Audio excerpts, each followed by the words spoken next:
भाई रजत दलाल ने क्लियरली धमकी दी है करणवीर मेहरा को कि जो दलाल शब्द का आप इस्तेमाल कर रहे हैं, जरा संभाल के, आप अभी समझते नहीं है, जानते नहीं है। बिग बॉस सीजन 18 तो खत्म हुआ ऐसा लग रहा है, लेकिन ये जो बाहर थी, वो लड़ाई थी, वो घर से बाहर भी आ गई है। वो कुछ चीजें कहते हैं ना कि आपको जो भी what happen in Vegas stage in Vegas, जो भी बिग बॉस के घर के लिए भी कुछ ऐसा ही कहा जाता है कि जो भी बिग बॉस के घर में हुआ वो बिग बॉस के घर में रहना चाहिए।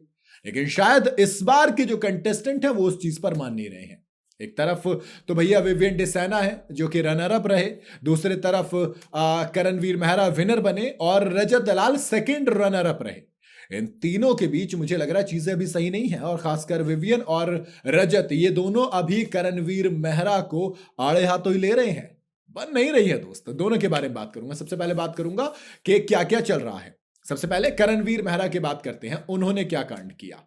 किसको लेकर? रजत दलाल को। भाई करणवीर मेहरा को जीतने के बाद से ही रजत दलाल के फैंस की तरफ से काफी ज्यादा हेट कमेंट्स आ रहे हैं, और लोग गालियां दे रहे हैं, कहा कि आप फिक्स्ड विनर हो, स्क्रिप्टेड विनर हो। करणवीर को शो की ट्रॉफी जीतने के बाद काफी ट्रोल किया जा रहा था, यहां तक कि उन्हें धमकियां भी दी जा रही थी। अब करणवीर मेहरा ने अपने इंस्टाग्राम पर एक स्टोरी शेयर करते हुए रजत दलाल के उन फैंस पर जमकर हमला बोला। करणवीर ने लिखा कि ये सभी उन ट्रोलर्स के लिए जो लगातार छपरियों की तरह बॉडी शेम कर रहे हैं। ये सभी दलाल झुंड जो खुद को आर्मी कहते हैं, तुम लोगों ने इंसानियत की सारी हदें पार कर दी हैं। तुमने मेरी और मेरी फैमिली को बहुत ज्यादा डिस्ग्रेस कर दिया है। तुम मेरे पुराने पोस्ट पर जा जाकर अब हेट कमेंट्स कर रहे हो। बेसिकली उन्होंने अशिता धवन की एक स्टोरी को रीशेयर किया था, करण ने खुद नहीं कहा, लेकिन करणवीर मेहरा के इस पोस्ट के बाद अब रजत दलाल ने एक वीडियो अपलोड किया और सीधा सीधा धमकी दे डाली। रजत ने बिना करण का नाम लेते हुए एक वीडियो में कहा कि आपके लिए बेहतरी इसी चीज की रहेगी कि आप अपने परिवार पर ध्यान दो और मेरे समीकरणों को छोड़ दो यार। वो आपको अभी भी दिख रहा होगा और समय के साथ दिख ही जाएगा। अगर कुछ भी बोलना है तो मुझे बोलो।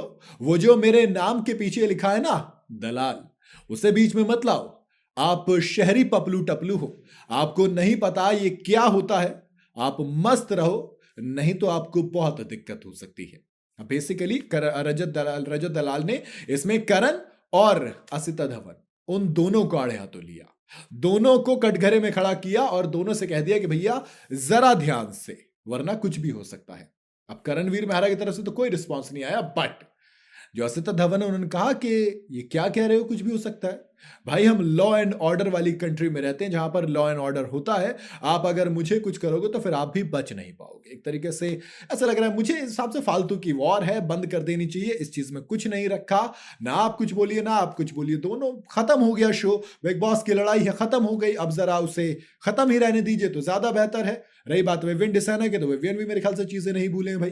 विवियन ने भी तो करणवीर मेहरा को पार्टी में नहीं बुलाया है। एक रीयूनियन पार्टी रखी थी जिसमें तमाम घर वाले थे, लेकिन करणवीर मेहरा और उनके ग्रुप का कोई नहीं था। चुम को भी नहीं बुलाया गया, चुम ने भी कहा कि नहीं बुलाया, छोड़ जाने दो। श्रुतिका को भी नहीं बुलाया और शिल्पा शिरोडकर माता जी को भी नहीं बुलाया। कहानी में दिलचस्प मोड़ तो आते हैं। बाकी आपकी क्या राय है इस वीडियो को लेकर मुझे कमेंट में जरूर बताइएगा। वीडियो अगर आपको पसंद आई हो तो इसे लाइक और शेयर जरूर करें, और जाते जाते चैनल को फॉलो और सब्सक्राइब जरूर करते जाइएगा।